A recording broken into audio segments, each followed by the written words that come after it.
I am preparing the live stream on YouTube right now. 1 second. I think it's live. Okay. Yeah, it says live. All right, we're good to go. Okay. You want me to open the meeting? I'd like to open the meeting of the planning board for March 22, 2021, 7 p.m. via Zoom. Members in attendance are Jim Tarr, alternate, Cheyenne Rangel, Here. Leo Pisano, Yep. George D'Angelo, Yeah. Phil Mastercola as an alternate, I'm here. and I'm Frederick Cafasto, the chairman. Any other members I missed? Not that I see, Mr. Chair, although you may want to designate one of the alternates as a full voting member today.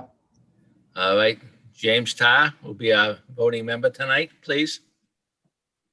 Very good. Okay, would you please read the disclaimer? Absolutely. In response to Governor Baker's declaration of a public health emergency and the related emergency executive order dated March 12, 2020, the Everett Planning Board shall be meeting remotely until further notice. The audio conferencing application Zoom will be used for this purpose. An online link and telephone access number will be provided on all meeting agendas and also on the city's website. No in-person attendance of members of the public will be permitted, but every effort will be made to ensure that the public can adequately access the proceedings in real time via technological means. In the event that we are unable to do so, despite best efforts, we will post on the city's website an audio or video recording, transcript, or other comprehensive record of proceedings as soon as possible after the meeting. This application will permit the public to access and participate in future board meetings and hearings. Instructions for joining meetings in this manner will be provided on the city and city clerk's websites. We extend our thanks for your understanding and participation in this matter, which is intended to keep members of the board and the public safe. Thank you. Before we proceed, I'd like to introduce Director of Planning, Matthew Latanzi, Esquire, and Jean Vidakevich, Clerk, and of Council is Robin Stein this evening. Correct? Yes, Yes. thank you. We'd like to continue with the first order of business, Mr. Latanzi.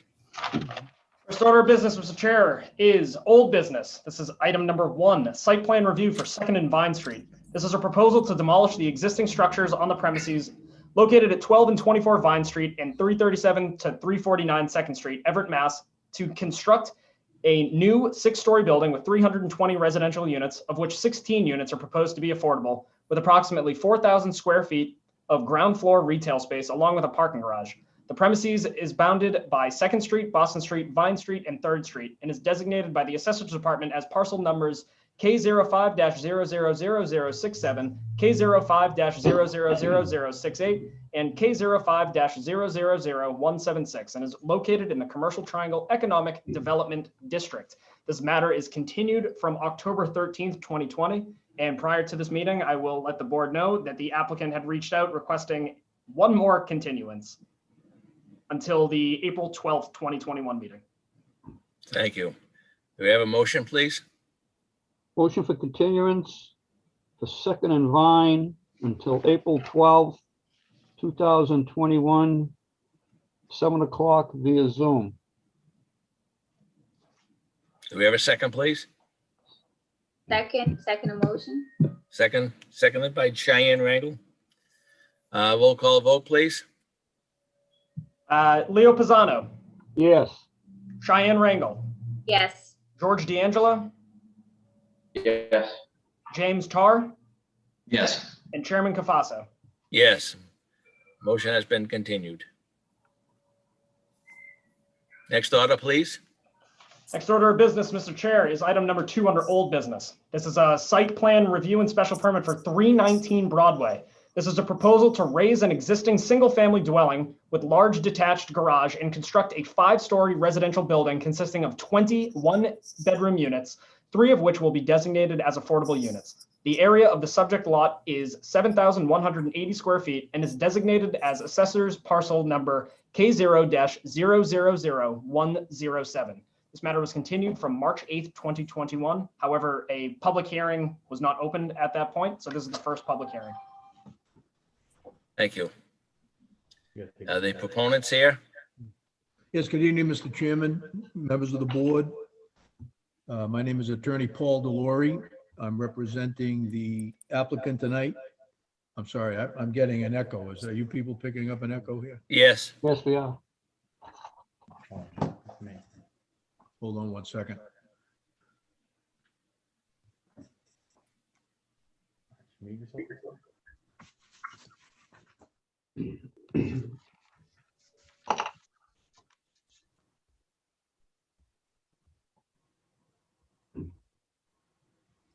Is that better? No?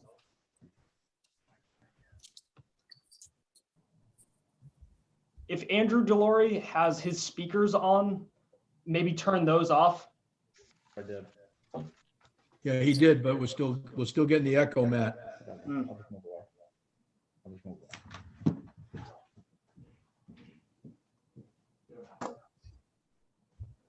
Is that better? No? Yes. Yes. Is that better? Okay, yeah, he just physically moved his computer away, so try that again. So again, Attorney Paul Delory, I am assisted by Andrew Delory. My son is with me tonight. We have a number of people of the development team that are sort of spread all over the screen. I'm here in my office physically with Gabe Silva, who's one of the applicants. His father, Alex Silva, appears in that black box. You can see the name Alex. I also see John Barrows, the civil engineer, who's here. We're also joined by the architect, Mike McKeon. And I believe is Mike Touchette may also be here too. I'm sorry, got so many people on the screen.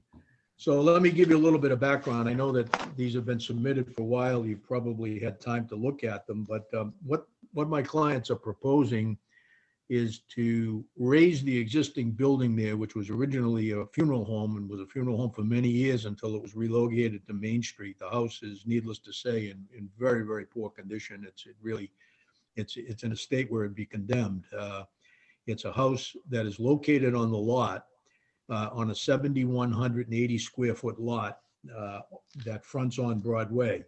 If you look at the first slide that's up, you'll see the actual location of the lot. It sits one house in, or sits one lot in from the Sweets of Circle Rotary. It's right next to a one-story karate studio.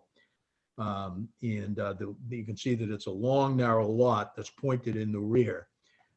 That fact that it's chopped and pointed in the rear creates the shape of a lot, a real hardship in terms of development, because in addition to having that lot cut in the back and pointed like that, there's also a 20-foot setback that comes up from the Revere Beach Parkway going towards the lot, which is for lack of a better term, a restricted area. You can't build into it. So 20 feet of the back of this lot is unbuildable in terms of this developer. And so consequently, that forces the building slightly forward, and it forces the building to be a little bit higher.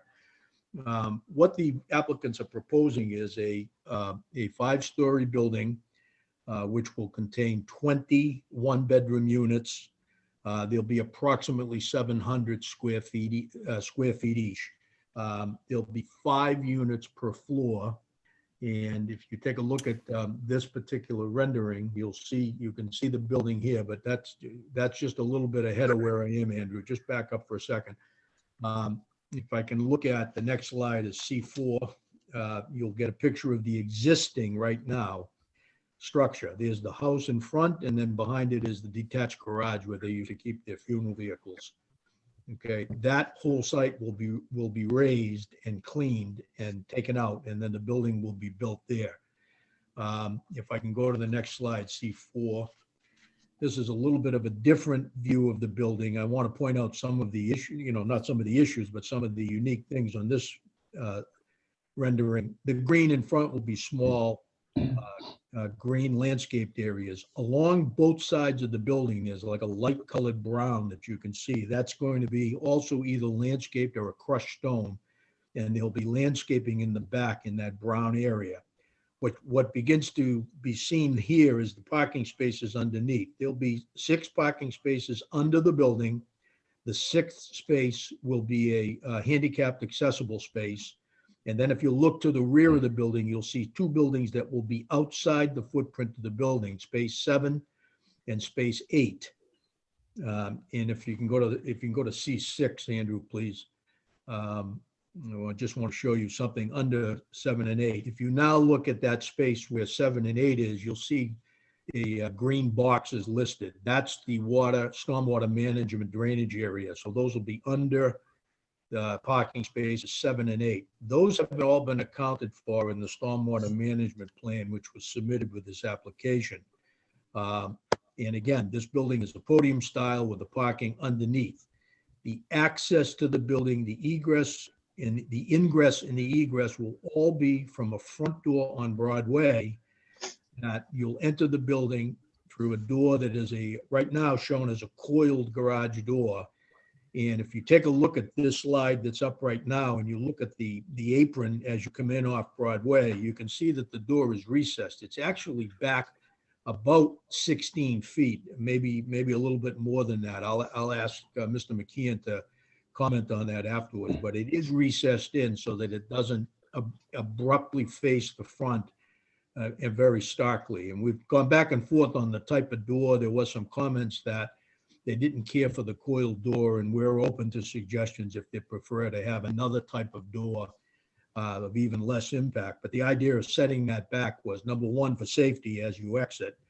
And number two is obviously to keep it so that it's not flush on the front. Now, as you go back towards the back of the building, that's an open podium. There is no door on the back, but there's also no access that will be coming that way. All the access will come from the front or the back, if you look at that. Inside the building, again, if you look at this slide, inside the building, you'll see that these parking spaces are all required 9 by 18 spaces. The width of the building at that point is about 37 feet. So there's plenty of area to maneuver and to turn around within and underneath that podium. And prior to this meeting, there was a department meeting, and the fire department was there, and we wanted to have them raise any concerns. There was no comment from the fire department, at least that I'm aware of, unless there's been a written comment since that department head meeting. So that remains the same. The advantage to the building is, again, in terms of what I think the city's vision is, it's right on this reserved bus lane. The bus stop going into Boston is simply across the street over by where the Whittier School is.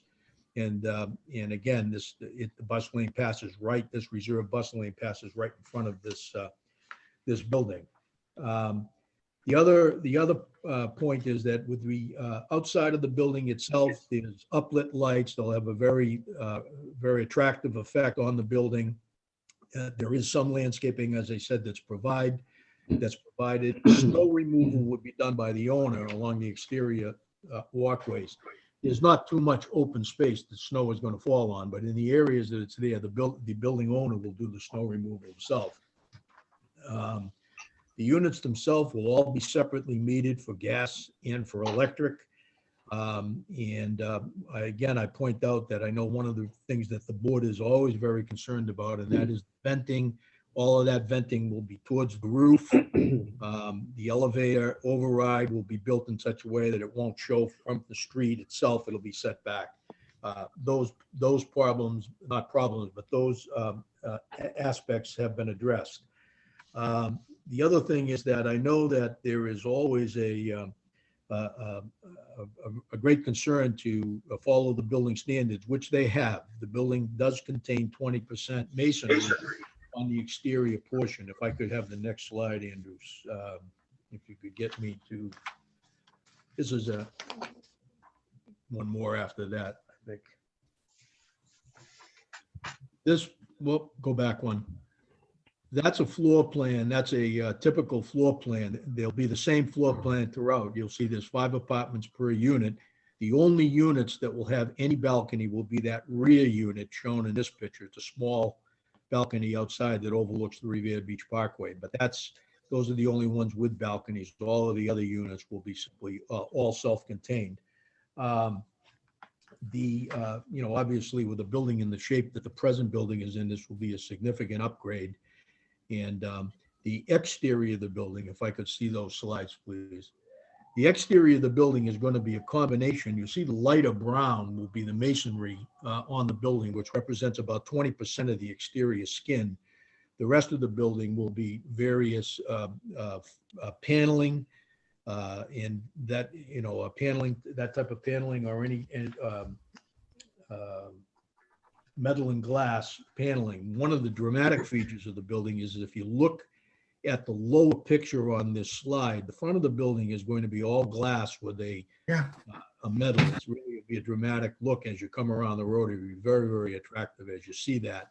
And the building, as many of the modern buildings are, will have a variation of the exterior skin between this type of paneling and the masonry itself. But a lot of care has been taken to add masonry, because I pointed out to my clients how important the masonry aspect is to the board.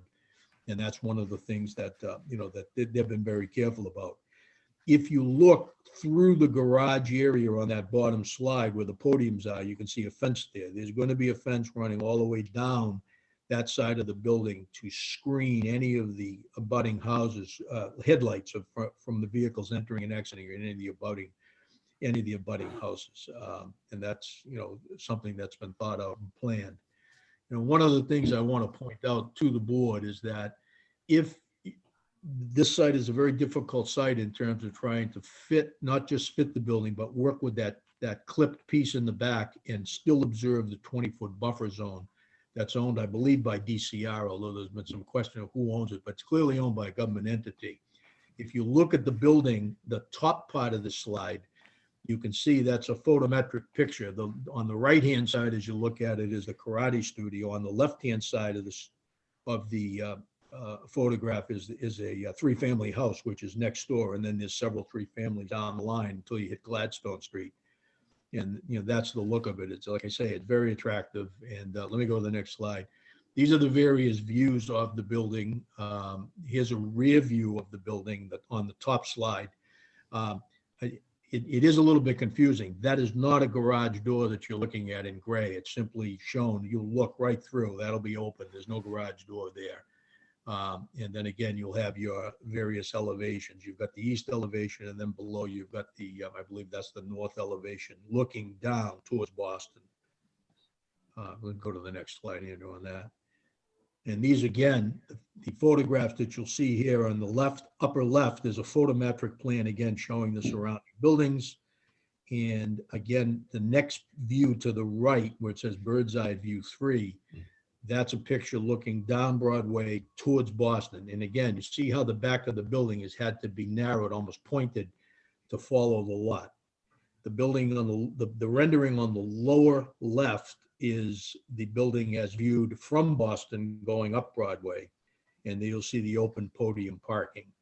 And then finally, again, on the building to the right lower side is the rear view looking out towards Broadway. And again, you'll see there's 4 balconies there, and those are the four existing. Those are the only balconies on the building.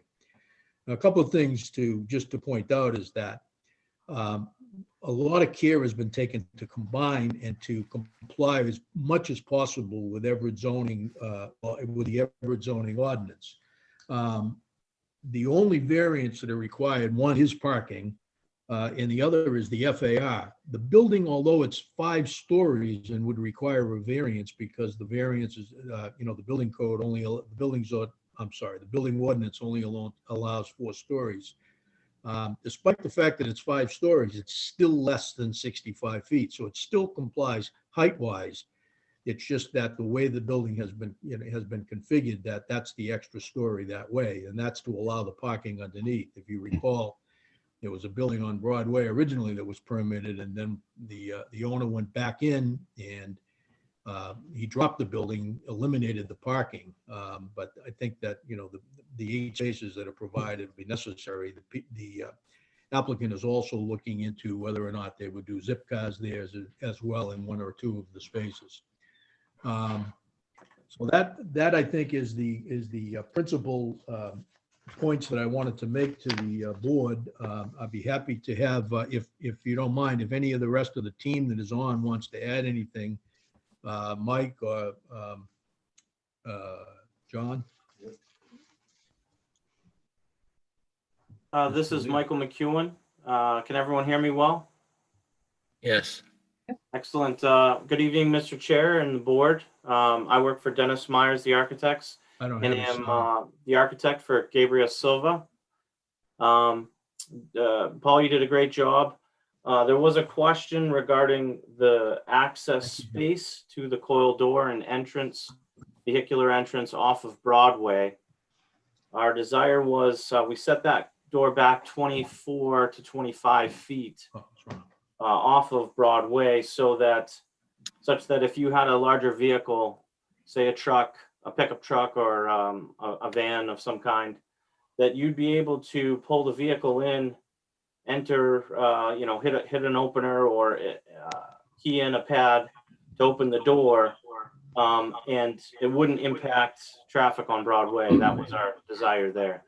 And also to recess the door back some from the face of the building, just to make it a little bit more aesthetically pleasing. I have a question. There's some description of being masonry on the building. I thought we had a acceptance of a 20% brick.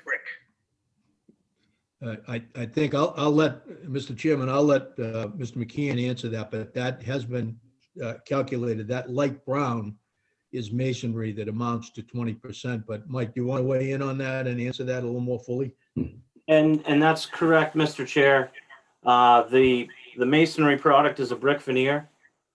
The color is yet to be determined. We're just denoting it here as a light brown color, but the color is yet to be determined. And the material colors are still being discussed, but it would be a brick veneer, similar to what you're used to seeing at the front and at the rear of the building.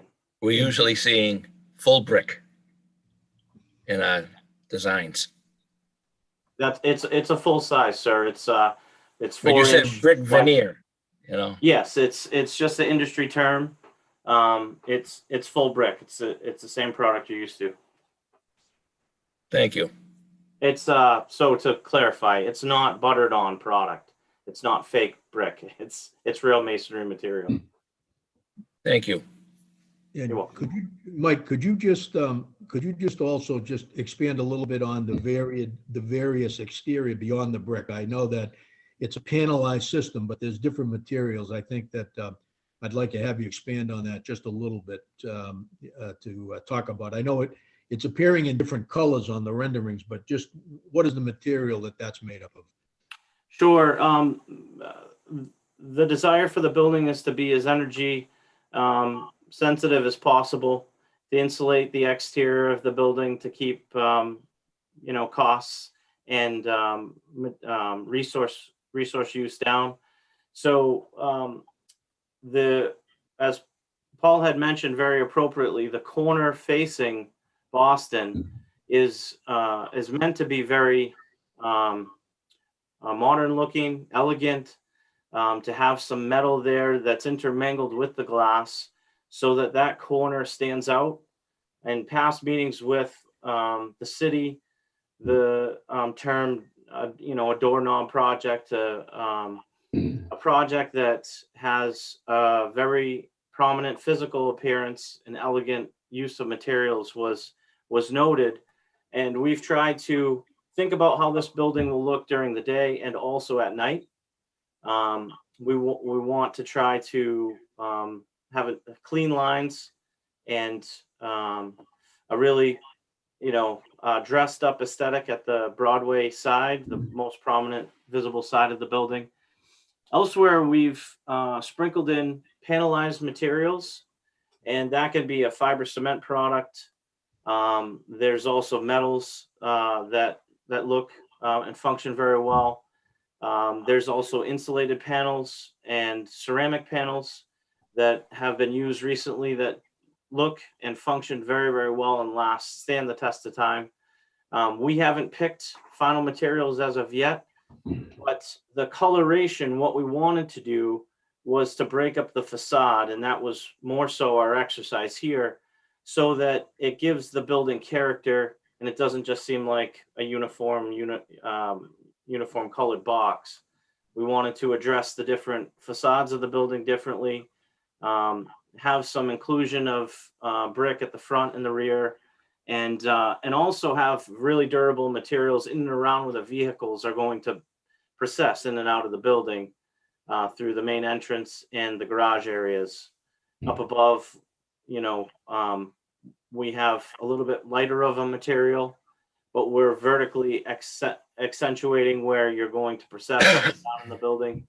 And we did want to dress the front Broadway side with a different roof treatment, and that was deliberate. It was a challenge to keep it below the 65 foot. But what we wanted to do was have the building almost open up towards Broadway so that it would feel inviting to people and that they'd be intrigued by the building. Thank you, Mike. Any other questions out there? Well, I have a list of them. Are we Leo? taking them from the board? Fine.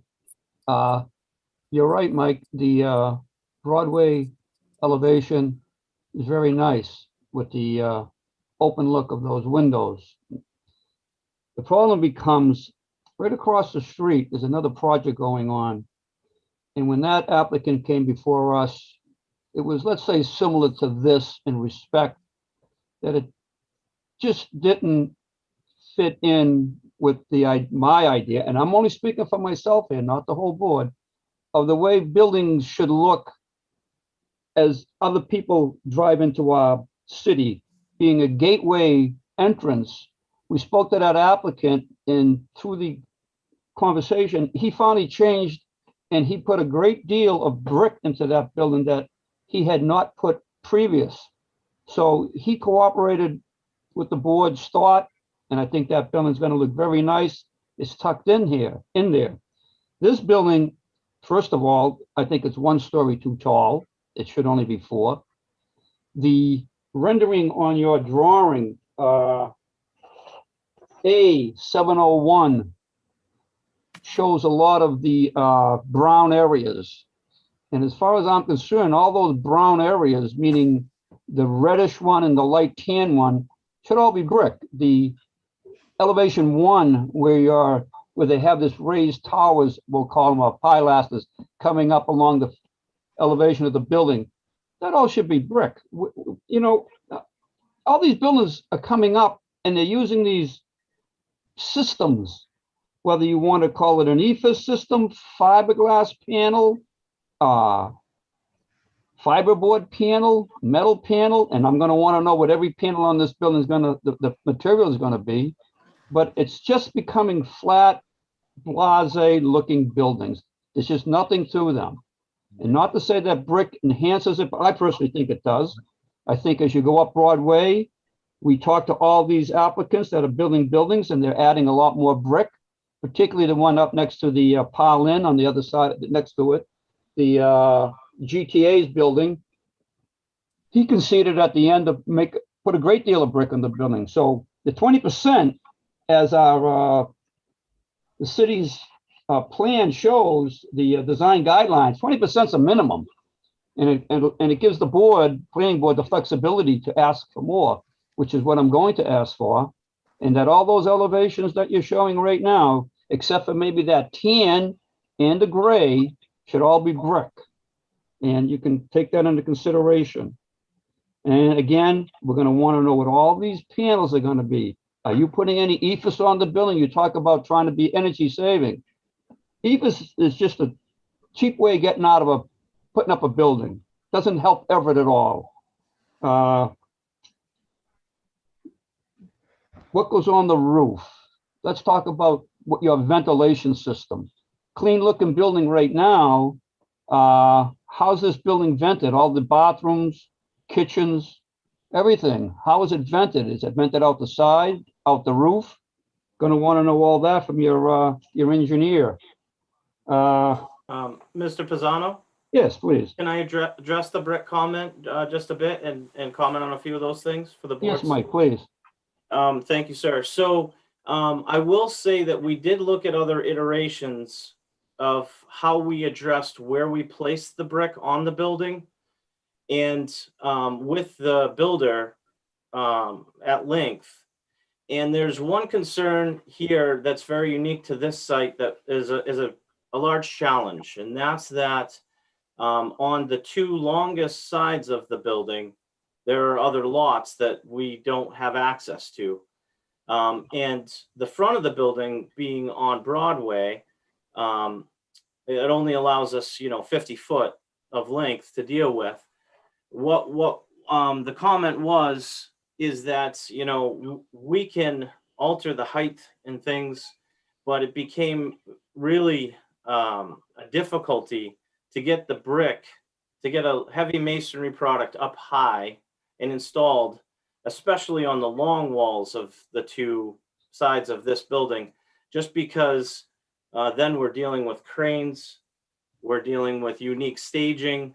You could see in the bottom picture on the left, there's the karate studio shown there, and we're not really in a position where we can scaffold or do anything on top of that building. We have to work over it.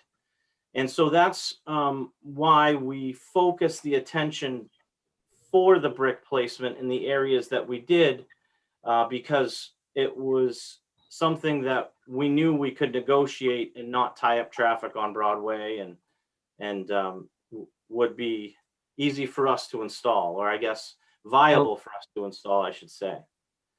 Well, That's not to say that the design of the building can't be altered, but we felt trying to put brick on, say, the 4th and 5th stories of the long walls of this building would become really, really difficult, I guess I would say, just because of how we would have to try to get that material up at that height in those locations. You have to stage the building anyway to put the exterior wall system up. Is that not part of the plan? Does not stage the building? Well, yes and no. So there's areas where we can stage it, which are the front and the rear areas. Likely on the long walls, we may be working off of lifts. We may be working off of basket booms and things of that nature, because we're limited where we can put our equipment and how we can access the building. So for instance, the building, the rendering that you see at the bottom left, we're able to get at the second and third bays of windows with a 100-foot boom lift, and we can apply the materials that we've spoken of. But once you start adding pallets of masonry material, it then becomes not viable to work in that fashion. And one thing I want to clarify here for the board, we are within feet, less than 2 feet between our building and the top roof line of the karate studio. So it's not just as simple as to say that we can put staging up in that area and then, walk the brick up. That was our consideration on the long sides, especially.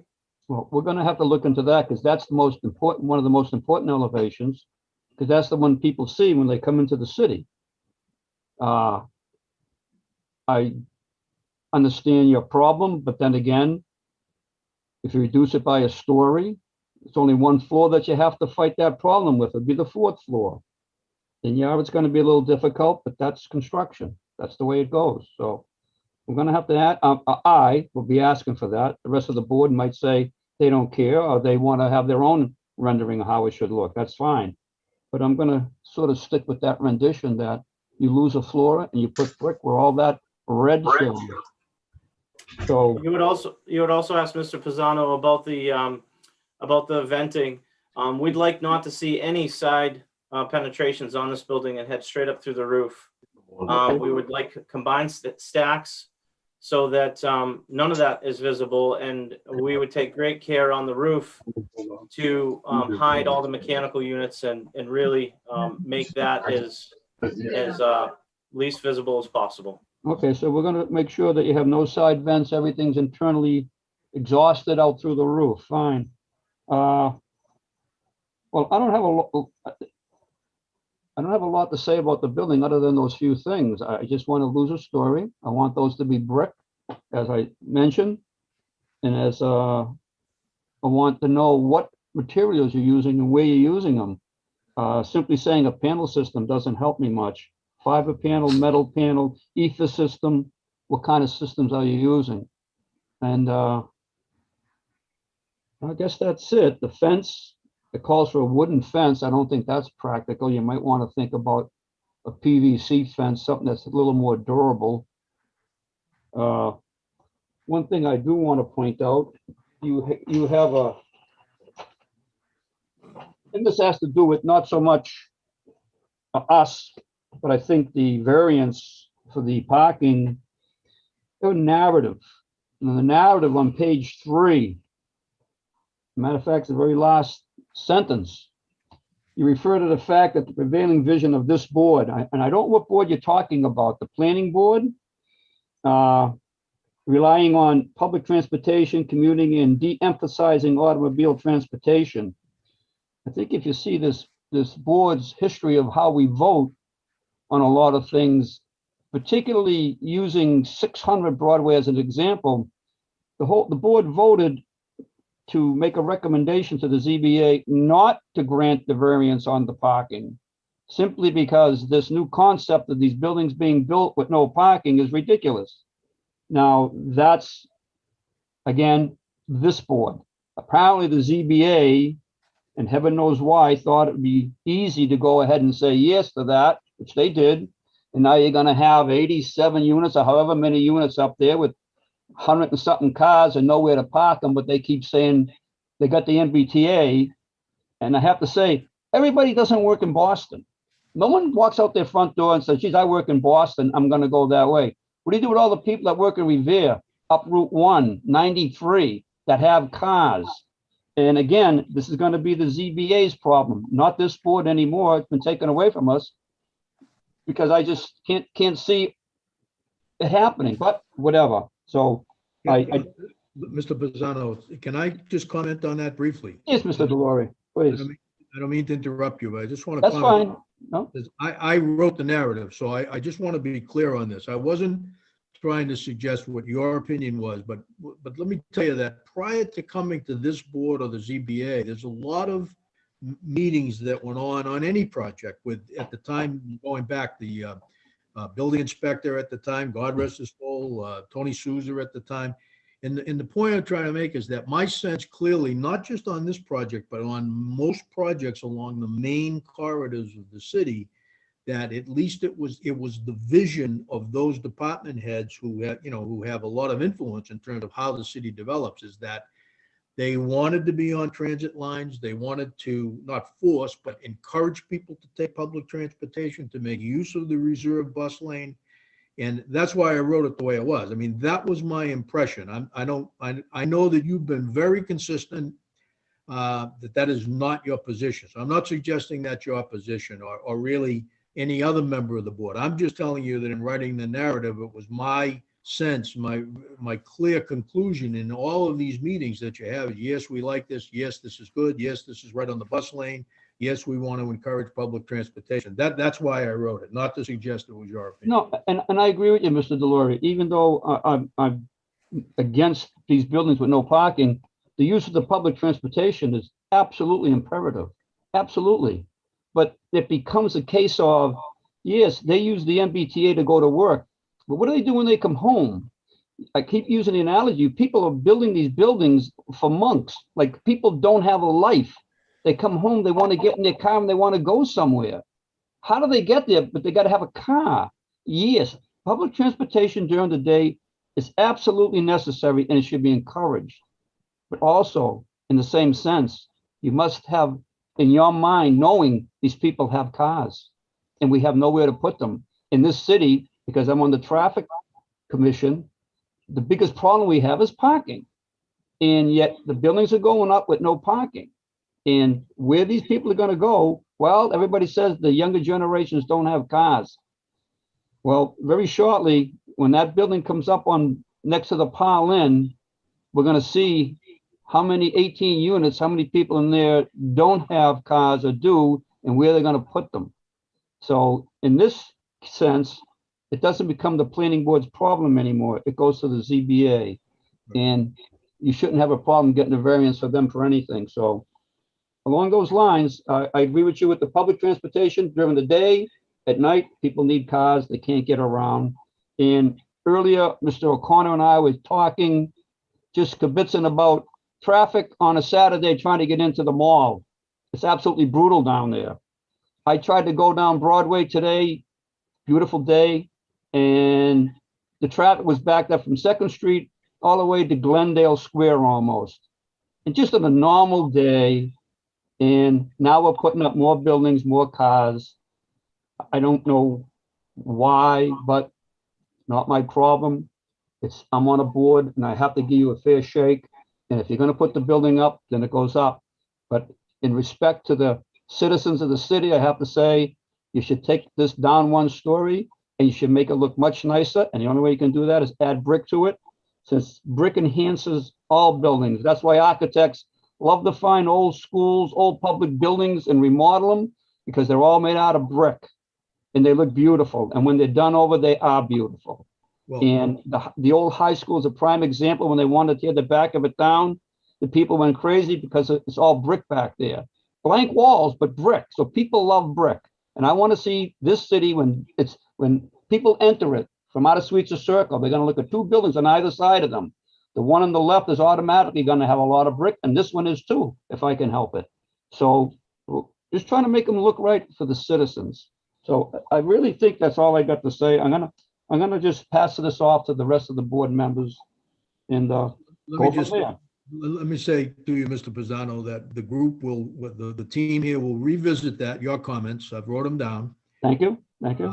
When we come back, we'll give you what our best effort is to comply with some of those things. But I do want to say one thing about the traffic in the city, because my office is also on Broadway. And there are some nights when I leave my office, it takes me about 16 minutes to get to Pope John High School.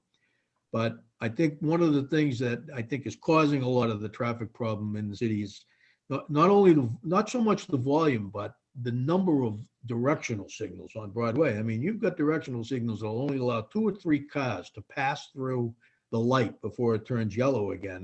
That's causing a lot of delay. I would love to see those cycles on Broadway, long cycles to move the traffic through the city. I think it would be just a big improvement. I actually discussed this with the mayor once, and I said, this is a problem that should be addressed. Now, he said that because it's a state highway, he has to get permission for the Department of Transportation. I mean, I don't know. I've never looked into it. No. Mr. Delory, I can't agree with you more, Paul. I'll tell you now, you've heard me speak on this subject constantly.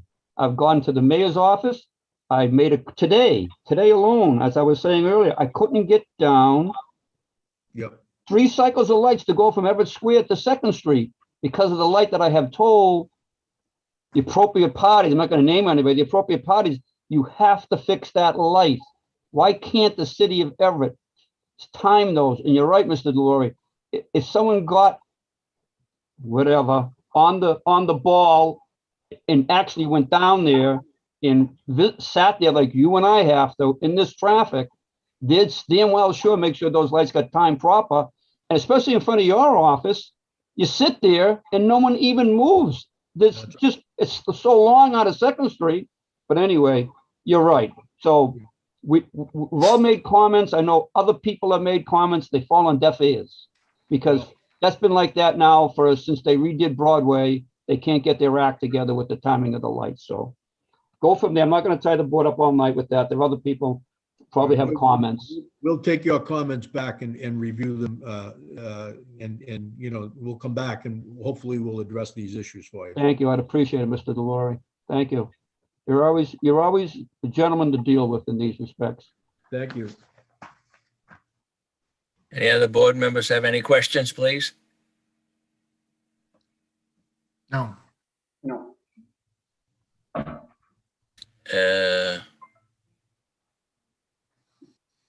Mr. O'Connor, Nope, you I'm came good. back. Yeah, I'm here. All right. Anybody out there in Zoom land that would like to speak? Yes, I would. My name is Stephen Catino, Mr. Chairman. Thank you, Mr. Catino. You may speak. Thank you, as well as the board. But I own a home on Gladstone Street that abuts the property scheduled for this build out. And when I purchased the property in 2019, I gained access to my lot by the back of the property through the martial arts driveway. And, you know, I had assumed that it was part of a common driveway, and even the person who appraised the house said, well, you can only access one way, so this has to be, you know, part of, you know, a common driveway. But, you know, and I know the homes in Everett, a lot of them don't have a lot of land, and mine is that includes mine as well. It could comfortably park 2 cars, although 3 cars were parked. And then once the new owner bought it, he said he didn't want anyone to park there, so he put one of those plastic snow fences up, so we couldn't gain access. So what happened was, in an already crowded city for parking, we had to park out in the street, or, you know, some of the tenants park in the school parking lot, which is hard because one person, you know, is an older person, and, you know, she's just concerned for her safety. There is no room for a driveway. There is a driveway between my house and the neighbor's house, but, you know, she's always parked there. So it could be a shared driveway, but it's just for 1 car. She's owned her house. It's half on her land and half on my house for many, many years. So she's been using it. But to put or to construct 20 residential units in an already crowded area, to take down the 2.5-story and build a 5-story building with the 21 bedroom units would only cause to the parking problem, as well as, you know, it's a 3-story area. I don't believe there's any house above 3 stories in that area. And to put 5 units or 5 stories in the back of our homes, you know, it's just going to block the view, open space. You know, right now, at least they have a little room to breathe, or to look, or to kind of come home after work. You know, you're not going to see anything. You know, it's going to abut very closely to the property line. I mean, the drafts look nice, and if it was all that much greenery, that would be even better, but it isn't. You know, they're trying to cram 20 units into the space of 7,000 square feet. You know, when I go to the property, sometimes I have to circle around Gladstone Street onto the Parkway, back to Broadway, back to Gladstone Street, just to find a spot. And then I finally do, or if school's out, I'll park there. When school pickup or drop off, people are parked on both sides of the street, which makes parking for me as a homeowner almost impossible. You know, I just think like this, it's approximately 7,200 square feet. And one of my questions is, if you were to build this today without any, an appeal to the board, you know, what would 20 units require for square footage of land? You know, this just seems like a postage stamp to build 20 units. I mean, you're increasing the units by 2,000%. From 1 unit to 20 units is 2,000%.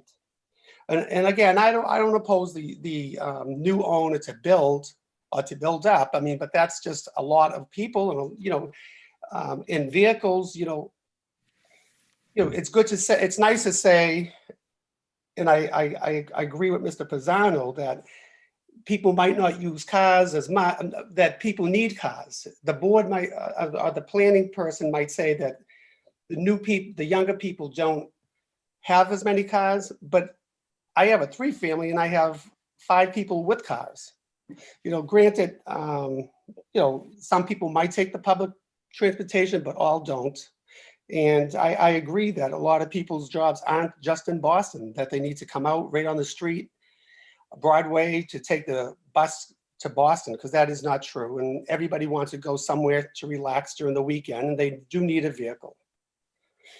But with this, that's my feeling on the project. I just feel as though it shouldn't be as many people, as many apartments, and it shouldn't be 5 stories. And I appreciate you listening to my comments. Thank you, Mr. Catino. May I say something, Mr. Catino? Sure. if you have the time, this project has to go in front of the zoning board of appeals. Please make sure that you voice your opinion to them, okay? Because they're the ones that are gonna give the variances for the parking. So you echo my thoughts, so please take the time if you would and go in front of the ZBA and tell them what you think, please. I will. I appreciate your time. Thank you. Do you know when that meeting would be? No, Matt Latanzi might be able to tell you, but it really hasn't been scheduled yet. But Matt, does that have to get published in the paper? It's not scheduled right now. Okay, not scheduled, but does it get published in the paper, Matt, the zoning board? So you'll see it in the paper, Mr. Catano. Okay. Catino. The other thing, before this happened, I kind of got wind of it back in the summer, maybe August, September, and I did talk to the person, Mr. Soper, who unfortunately passed away, and he told me I would be receiving a memo for the planning board, and I received it late. It was postmarked the 9th. I received it the 11th, and I guess the meeting was on the 8th. So that didn't help me any. And so hopefully if the paperwork can get out timely, that would be appreciated in case I don't see it in the paper, but I'll put every step forward to kind of look for it in the paper. Mr. Catino, if I can make a comment, please. That's why it was postponed, the meeting until tonight, because the advertisement was on time, but the notices were not. Okay, I appreciate it. That was the reason why it was postponed till tonight. Okay, I appreciate that. Thank you. Mr. Chair, this is Michael McEwen again from Dennis Myers, the architects. I'd love Yes, the sir. opportunity to address Mr. Catino's comments. You may. Is there an ability to pull up one of those PDFs that was up on the screen earlier, the A100, perhaps?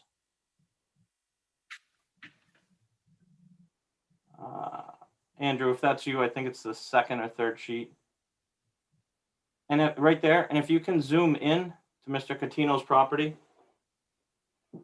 I just want to make the board aware of one thing, a little bit further if you can. So that's perfect right there, actually. So Mr. Delory, Paul Delory earlier was mentioning some of the offset restrictions that we have for the site. And I just want to make this known because it may not be very clear in the plans. Mr. Catino's property is 11 through 13 listed here, Gladstone, which you see even with the top of our property at the red dashed line, and then comes down to an area where it says wood fence. I understand. So what you're seeing there, if you follow the lower property line, you'll see our building with a point to it. And it's only about 10 feet of building that actually is going to be in front of that property. The remainder of the site has to be left open.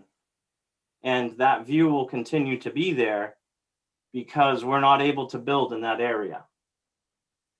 So, what Paul had mentioned, and you can see in some of the renditions at the very rear of the site, we're trying to maximize how we use the site with where we drop our fire egress stairs and where we have the building laid out, but we're very limited at the rear of the site. So I just wanted Mr. Catino to understand that we won't be building a building directly behind his building per se, and we won't be constricting his views per se towards Boston, especially because we're held off the back property line 8 feet and held off of the Revere Beach Parkway 20 feet. And I also wanted to quickly address the parking and the height of the building. If you zoom just out, just so you can see the full site plan there, we took great liberties, and our engineer can speak to this as well, to try to cram as much parking onto our site as we could possibly manage and still have 2 fire egress stairs, equipment room for our water service, an elevator, and a very, very conservative sized lobby where you would come to get your mail and access the building. The rest of the site on the ground floor, we've really tried to maximize the parking that we could design in such that our client could offer that, because we do understand and are very sensitive to the current situation with parking on Broadway. You know, to say that you're going to force everyone to use street parking it's just not really ideal. And that is the critical reason why we're asking for another story, is because we've had to elevate this building up off the ground to allow a level of parking, to allow, you know, a podium building, so that we can try to pull some people off of Broadway. And, you know, we can speak to investment versus number of units versus square footage and things. But at some point, you would all understand that if the unit count isn't high enough, then the building cost isn't viable. And we would love to have a 4-story building, but here the rub is we can't provide parking and have a 4-story building on the ground. So what we've done is tried to limit the height of the 2nd story, 3rd, 4th, 5th, to keep the building height down below that 65 feet, but also allow as much parking as possible. And there's been a lot of care that's gone into a nice balance between the two. It just means that in order to make our unit count and make the building function well and be viable, we do need to request for an additional story. Thank you. You're very welcome. But Anybody may I add on again? May I Yes, add on? Okay. So how many total spots are there? 8? Yes. yes, I believe that's it. 8.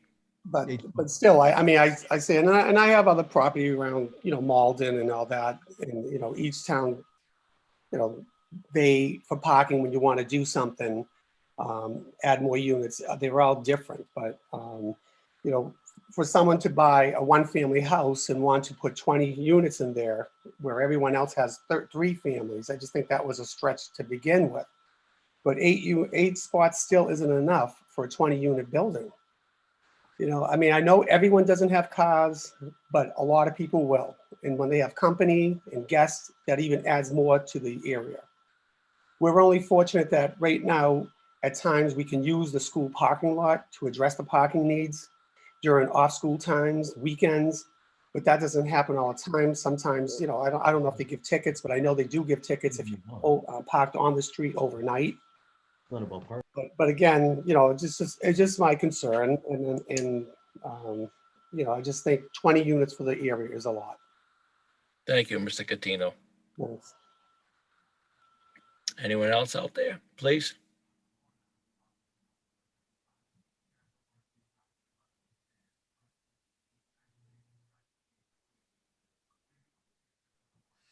Anybody?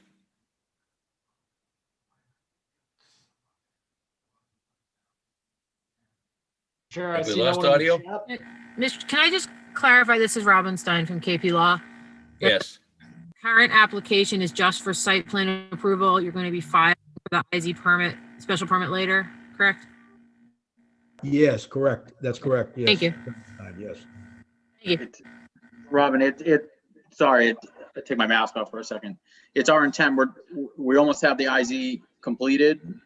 You know, if we could do it, to do both the next time we come back, we'll try to do that. I'm not sure if the timeline will line up, but the IZ is in process. Okay, thank you. I just want to make sure I understood it.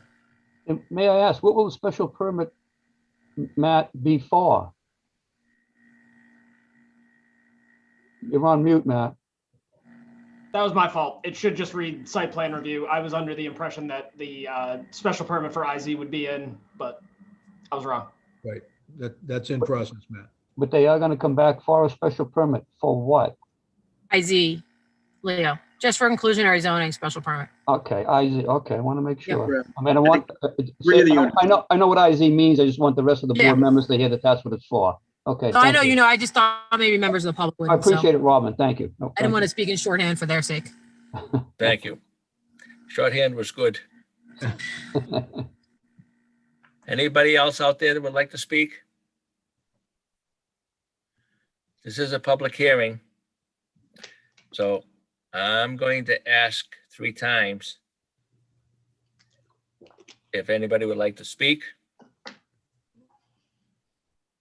Is anyone approved to this petition? No, petition? Is anyone approved to this petition? Hearing none? Can we proceed to those that are against the petition? Pardon? Is there someone against this petition, please? I am at the current, the number of units. State your name for the board, please. Stephen Catino.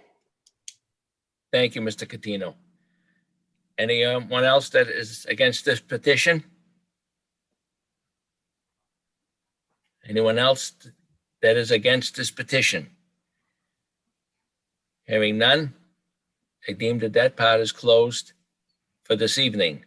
But I do recommend that the board request that the public hearing be open for public comment at our next meeting. Do I have a motion? When would, if we make a motion for continuance, when would it be to? That'd be April 12th. It's up, I don't know, is that what the applicant feels they can get things done by then? Okay, fine, then I'll make a motion for continuance until April 12th, 2021, at 319 Broad Street, with the public hearing remain open at 7 o'clock via Zoom. That's 319 Broadway. Yep, 319 Broadway. Thank you. Could I just ask a question? And I think Attorney Stein and I discussed this before. I understand the continuance, and there's some things that I know Mr. Pisano wants addressed, and we'll try to do that by the time we come back. But on the public hearing remaining open, I mean, it's been advertised, people have been, allowed to speak. Mr. Catino made his position clear. The department heads have met on this. I mean, I'm just wondering why we have to continue the public hearing. I know and you're right, we've discussed this before. In my opinion, if the applicant wants the opportunity to present additional information to the board, then the public hearing needs to remain open so that the board can ask questions about that and the public can comment on it. Because once the public hearing is closed, other than information from the applicant or from the board's own representatives, you can't take in any more information. I understand. Okay, that's fine. Thank you. Yep. All right, roll call vote, please. You need a second, you need a second on that? Yeah, Do we have a second. You can't vote on that, Mike. No, okay. Someone else, please, second. Second. Seconded. James Tarr has seconded. Roll call. Roll call vote, please. Leo Pisano, Yes. Michael O'Connor. No, I'm sorry, not Michael O'Connor.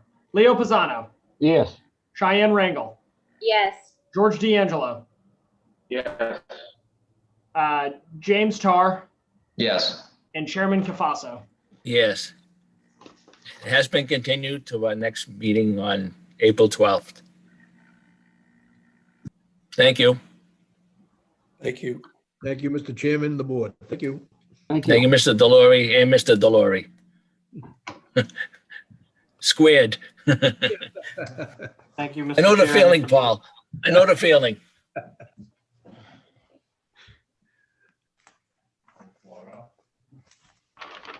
Next order, please. Next order of business, Mr. Chair, is item number 1 under new business. This is a minor modification for 85 Boston Street. In accordance with their previously approved site plan minor modification, specifically condition 48, the applicant seeks planning board approval for their newly proposed design. Is Good the evening, proponent board. here, please? Yes, this is Tammy Copson with Gray Star Development. And I'll just quickly pull up a presentation to just show you, this is not a new design. It's basically design progression. I think when we last came to the board, we did some amendment to some of the conditions, and then prior to that was site plan approval, and that was in concept design. So we have basically progressed with our design through CDs and DDs, and wanted to satisfy what was condition 48. I'm just figuring out if I can screen share this. Yes. So if you can please all just let me know that you can see my screen. Yes. Yes, great, thank you. So condition 48 basically asks for board approval for a certain design related items. And condition 48 specifically kind of calls out details of materials, color, height of exterior wall faces, doors, windows, and gates. And so we want to just cross our T's and dot our I's. And as part of that, we want to make sure that we satisfy the conditions of the materials, color, height, etc., so that we can proceed to finalize the design and the construction buyout. So as I mentioned, this is just a progression, not a change in design. And since then, also Greystar, together with CBT Architects, has really developed 85 Boston 1, and this is building 1 of the 2 buildings that we're going to be building here. And what we believe is a very modern, clean, and sophisticated design for the 330 units. It conforms with the site plan approval and complies with the requirements of the brick facade, and actually provides 25% coverage. So we like to ask the board for their approval to satisfy this condition so that we can start our construction, this forthcoming June or July. Questions of the board?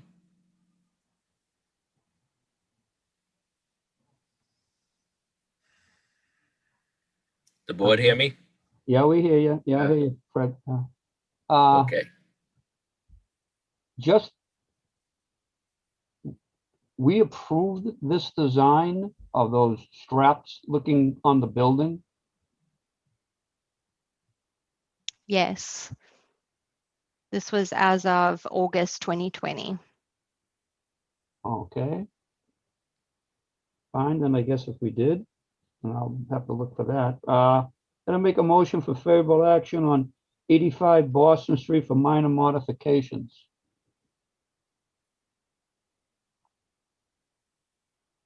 We have a second, George? George D'Angelo, seconded.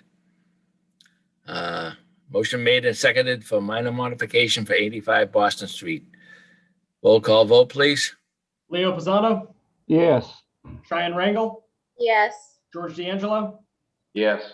James Tarr, Yes. and Chairman Cafaso. Yes, it has been approved. Thank you. Thank you all, much appreciated. Thank you. Next order, please.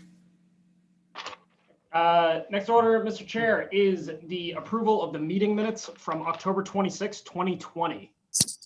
I believe I had sent those out via email to everybody, I think on Thursday. Yes. Any questions? I'll make a motion to accept the minutes from October 26, 2020. Second. Motion has been made and seconded to approve for the minutes of October 20, 2020. Roll call vote, please. Leo Pisano, Yes. Cheyenne Rangel, Yes. George D'Angelo, Yes. James Tarr, Yes. and Chairman Cafaso. Yes. Did you receive the last minutes that I approved? No. Oh, yes. Oh, no. I dropped them right off at your office. Pardon? I dropped them at your office. Jeannie is nodding, so maybe she received them. Jeannie, I have them. I have them both. thank you. You're welcome. Thank you. I have them. All right. We knew you did. Yeah. Well, it's better than put them in the mail. You wouldn't get them till next month. True. Hearing no other further business, is that correct? Not, The yeah, chair- nothing else. The chair will entertain a motion to adjourn. Motion to adjourn. Second. Motion been made and seconded to adjourn. All roll call vote for adjournment, please. Leo Pisano, Yes.